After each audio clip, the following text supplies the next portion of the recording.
২১ August grenade হামলা মামলায় বিএনপির ভারপ্রাপ্ত চেয়ারম্যান তারেক রহমান সহ সব আসামির খালাসের রায়ের বিরুদ্ধে রাষ্ট্রপক্ষের করা আপিলের রায় ৪ সেপ্টেম্বর এই দিন ধার্য করেছেন আপিল বিভাগ। বৃহস্পতিবার সকালে শুনানিতে অংশ নেয় আসামিপক্ষ। তারা দাবি করেন, ফ্যাসিস্ট সরকারের আসল উদ্দেশ্যই ছিল তারেক রহমানকে ফাঁসানো।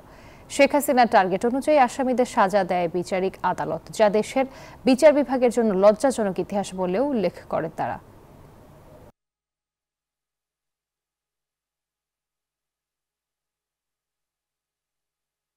যদি দেখা যায় যে কোনো মামলায় আদৌ এই মামলা কারো বিরুদ্ধে প্রমাণ হয় না, অথবা এই মামলা আপনার খালাস ছাড়া অন্য কিছু চিন্তা করা যায় না, সেক্ষেত্রে যদি তারেক জিয়া সাহেব আপিল নাও করে থাকেন, কোর্ট সুমোটো তাকে সেই রিলিফ দিতে পারেন।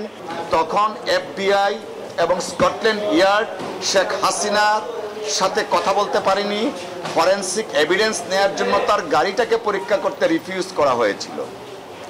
অর্থাৎ প্রথম থেকেই শেখ হাসিনা ওয়াজেদ এই মামলাটা ভিন্ন খাতে প্রবাহিত করতে চেয়েছিলেন।